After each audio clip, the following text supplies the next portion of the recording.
Rumah kami ini namanya Bumi Macakal. Macakal itu artinya mandiri atau self-sufficient. Jadi dengan kata itu kami ingin menegaskan bahwa visi kami adalah kemandirian. Kita fokus kepada 4 hal. Yang pertama mandiri air, yang kedua mandiri energi, yang ketiga mandiri pangan, dan yang keempat mandiri pengelolaan sampah. Nah, kami berusaha untuk melakukan apa yang bisa kami lakukan, berusaha semaksimal mungkin merawat dan menjaga alam ini, dan itu memberikan suatu kebahagiaan tersendiri buat kami.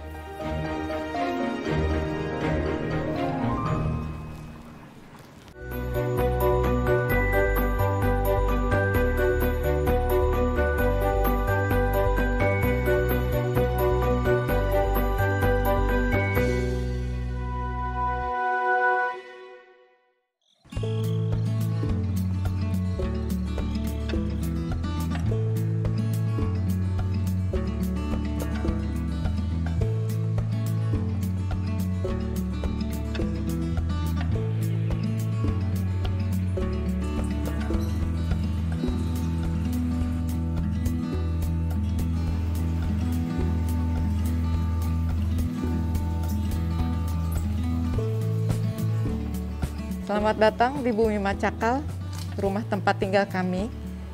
Nah, Bumi Macakal ini adalah rumah mandiri dalam hal air, pangan, energi, dan pengelolaan sampah.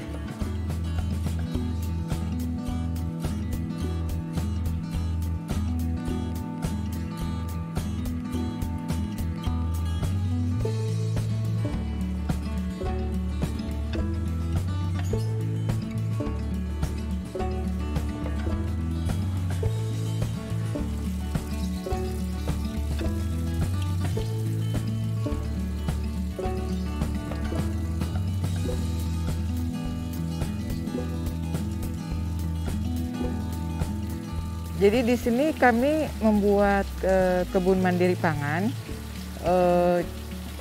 Di sinilah yang menjadi sumber utama untuk persediaan pangan kami. Prinsip yang dipakai adalah permakultur. Jadi kami tidak menggali, tetapi membuat bedengan-bedengan.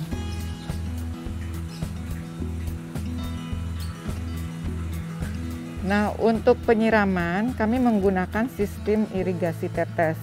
Jadi air yang dipergunakan itu berasal dari toron air hujan yang di sana. Nah, tapi sebenarnya air hujan yang di sini itu berasal dari kolam ikan. Jadi sudah ada nutrisi dari kolam ikan tersebut. Kemudian kami punya juga ini semacam air mancur ya, berbentuk angka 8. Jadi air itu pas turun akan berputar seperti angka 8. Itu gunanya adalah untuk menyerap energi yang lebih banyak dari alam. Air akan tumpah ke bata-bata itu dan pelan-pelan si air itu akan turun. Jadi itu adalah prinsip melambatkan air sehingga air itu meresap dengan baik ke dalam tanah. Karena di sini kami lahannya terbatas dari segi sinar matahari, kami menggunakan cermin, permainan cermin, supaya sinar matahari, tempat-tempat yang kurang sinar mataharinya bisa mendapat pantulan dari cermin tersebut.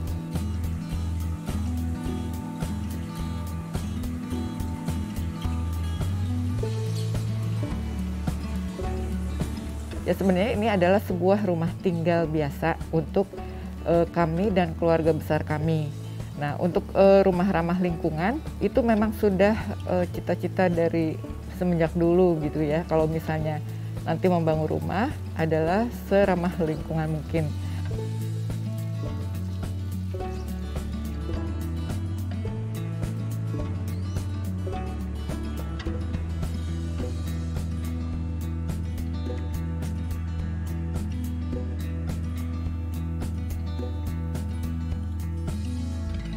Saat ini saya berada di balkon di atas carport. Tempat ini tempat yang sangat baik karena sinari oleh sinar matahari yang cukup, dan kami manfaatkan untuk menanam tanaman buah di dalam pot. Nah, yang istimewa di tempat ini, kita juga memanfaatkan untuk menempatkan panel surya seperti ini. Kami juga bercita-cita untuk mandiri energi. Salah satu bentuk hemat energi adalah dengan memanfaatkan tenaga surya sebagai sumber pembangkit listrik. Di rumah ini kami punya 3 instalasi panel surya. Satu yang besar, yang berkapasitas 5.500 watt peak. Nah, itu berguna untuk memenuhi kebutuhan listrik kami secara keseluruhan. Nah, di belakang saya ini ada contoh panel surya yang kecil yang kapasitasnya 200 watt. Ini kami manfaatkan untuk menghidupkan pompa aquaponik sehingga independen dari PLN. Nah, kenapa kami menggunakan panel surya? Karena panel surya, kita tahu surya adalah sumber energi yang gratis yang semua orang bisa mendapatkannya. Dengan menggunakan panel surya, kita bisa paling tidak berusaha mengurangi kebutuhan kita terhadap energi listrik dari PLN. Menurut catatan kami, selama kami memakai panel surya ini kurang lebih 12 bulan, kami bisa menghemat sekitar 30–35% penggunaan listrik dari PLN, sehingga tagihan PLN kami tentu lebih hemat 30–35% dari normal.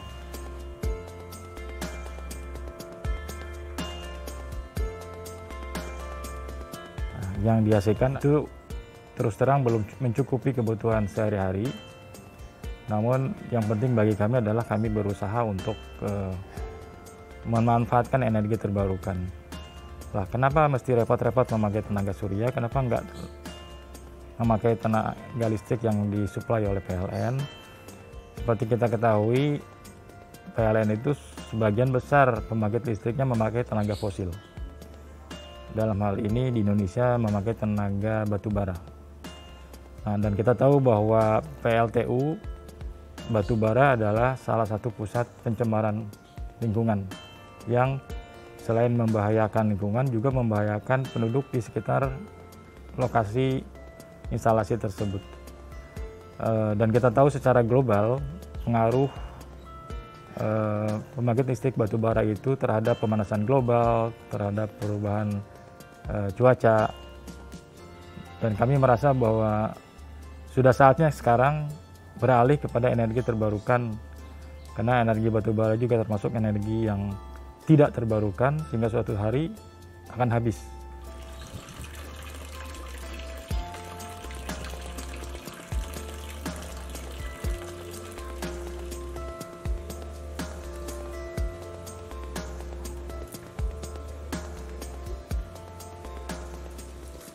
Ini ada tanaman terong yang sudah berbuah, cukup lebat kelihatannya. Jadi dalam minggu ini saya bisa beberapa kali panen. Kita ambil dulu yang besar, soalnya secukupnya aja. Jadi supaya nanti juga tidak ada sisa, tidak ada limbah. Yang ini juga sudah siap. Nah, jadi tanaman terong ini sebenarnya tumbuh sendiri. Jadi tiba-tiba dia muncul dan jadi besar dan ternyata produktif sekali. Nah, ini juga tanaman jali yang sudah jarang juga, tapi sekarang kayaknya ngetren lagi. Ini juga tumbuh sendiri, padahal tanaman asalnya itu ada di sana.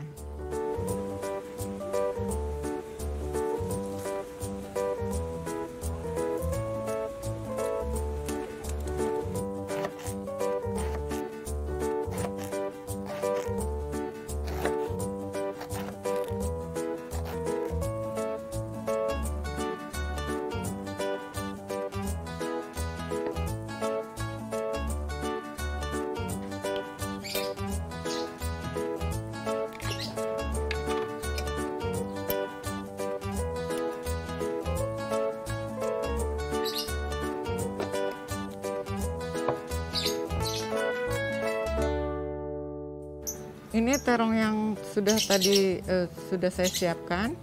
Jadi sekarang mau saya panggang saja dengan memakai solar oven.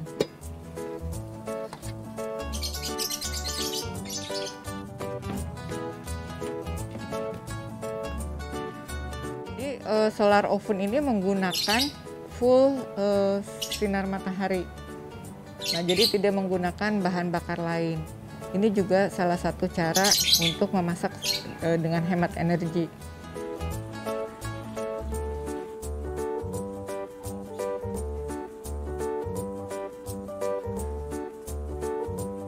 Jadi ternyata buah yang cukup keras seperti terong pun bisa matang dengan pemanasan sinar matahari.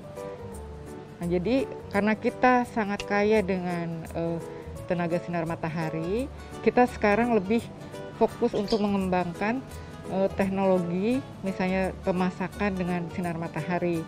Jadi kalau sampai nanti harga gas melonjak atau tidak ada bahan bakar yang lain, ya kita tengoklah ke atas. Kalau misalnya matahari sedang bersinar cerah, keluarkanlah bahan masakan yang akan kita masak, kemudian kita buat masakan.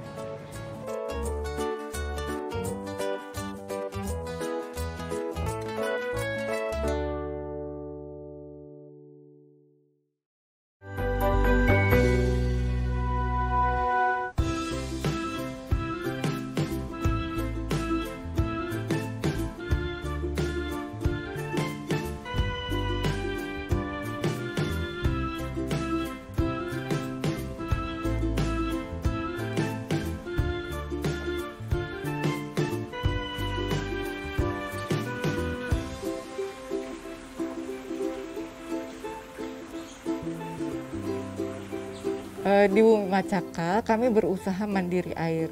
Dalam arti kami berusaha supaya tidak tergantung pada suplai air dari luar. Kemudian juga kami mengelola air limbah kami supaya air yang keluar dari rumah kami itu sudah dalam keadaan bersih dan tidak menimbulkan dampak yang negatif terhadap lingkungan. Nah, sumber air utama yang kami pergunakan adalah air hujan. Kenapa air hujan? Jadi air hujan itu sebenarnya sumber air yang sangat potensial untuk di Indonesia. Mungkin di Indonesia bagian barat ya, yang curah hujannya cukup tinggi, bisa mencapai 4.000 mm per tahun. Sebenarnya sangat baik kualitasnya, tapi asal kita tahu bagaimana cara untuk menampungnya.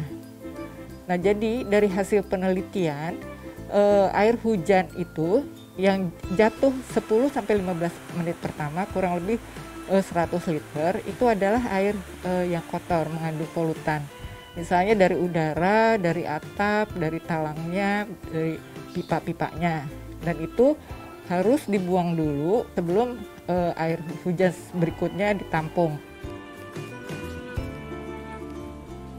Kalau misalnya sudah berapa lama tidak hujan, kami menggunakan pompa untuk memompa air tanah, kemudian akan ditampung di toren penampungan yang sama. Nah, air hujan yang sudah dialurkan dan masuk ke dalam toren penampungan air hujan itu, kami gunakan untuk kebutuhan sehari-hari, misalnya mandi, mencuci, bersih-bersih, dan bahkan juga untuk masak dan minum, kami menggunakan air hujan tersebut. Alhamdulillah sampai sekarang baik-baik saja.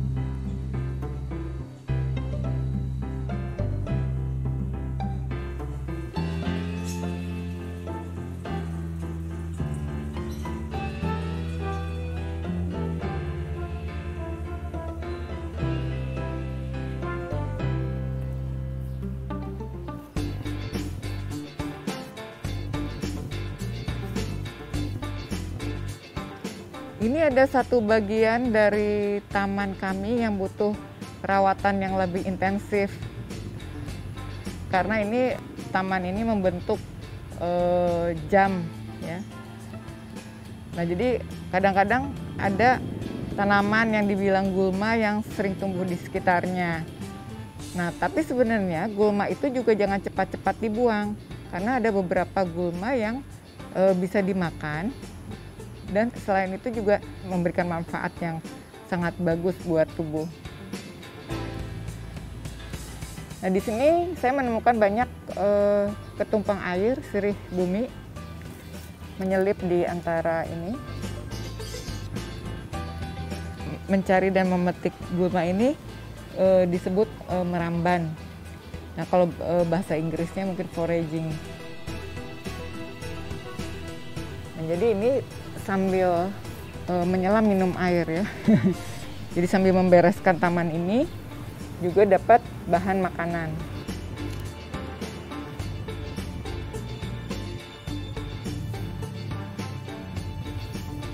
Jadi asik kayak nyari kutu. Kayak suka nyari kutu aja.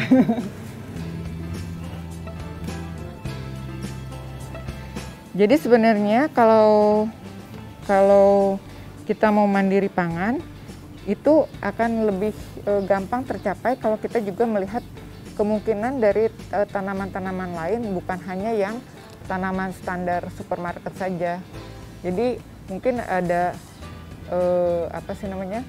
tanaman yang tidak umum yang kita tidak pernah dengar, misalnya yang dari yang dibilang gulma ini, tapi ternyata sangat rasanya lumayan dan manfaatnya juga banyak.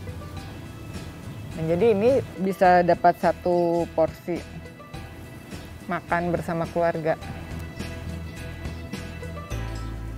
Meramban memang yang harus diperhatikan adalah di mana tanaman itu berada. Kalau misalnya di pinggir jalan, ya mungkin tidak bisa dikonsumsi ya karena kena polusi udara begitu.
Nah, tadi air sisa mencuci sayur itu saya pergunakan untuk menyiram tanaman.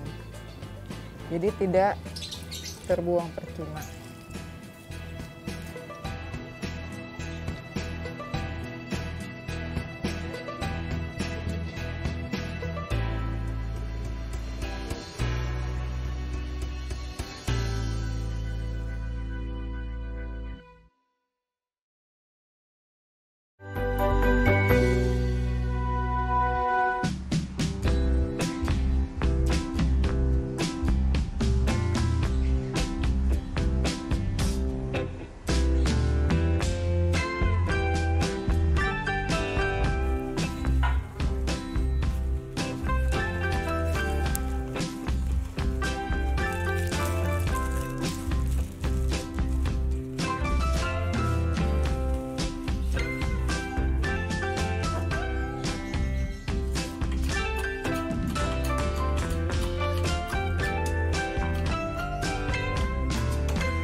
Di rumah kami juga menampung sampah plastik dari tetangga, terutama sampah plastik yang tidak ditampung oleh bank sampah atau sedekah sampah.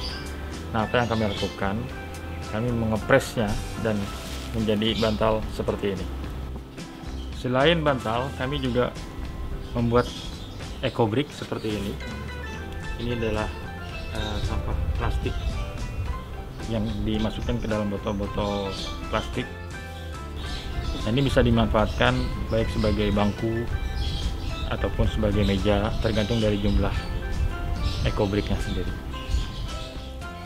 Dengan demikian, sampah plastik seperti ini tidak berakhir di TPA.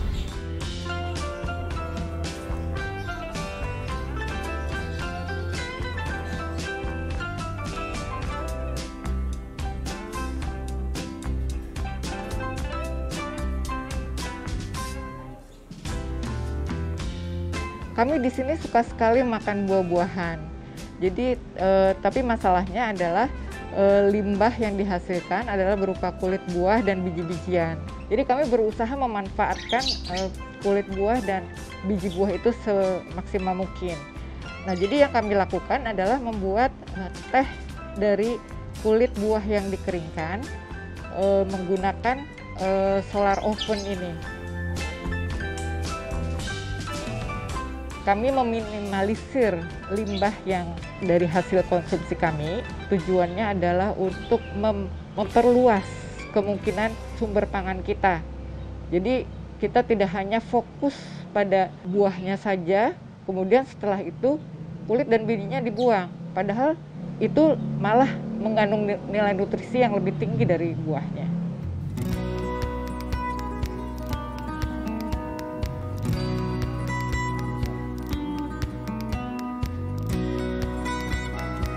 Dengan kami melakukan hidup harmoni dengan alam, itu memberikan kebahagiaan tersendiri, kepuasan batin sih terutama. Mungkin meminjam kata-kata bijak yang mengatakan bahwa kita yang hidup di bumi saat ini sesungguhnya sedang meminjam alam ini kepada anak cucu kita. Dan kita tahu bahwa suatu saat nanti kita akan meninggalkan bumi ini dan mengembalikan pinjaman itu kepada anak cucu kita. Dan itulah saatnya, pada saat seperti itu kita bisa mengatakan kepada mereka, terima kasih dan kami telah berusaha semaksimal mungkin merawat dan menjaga alam ini untuk keperluan kalian. Dan itu memberikan suatu kebahagiaan tersendiri buat kami.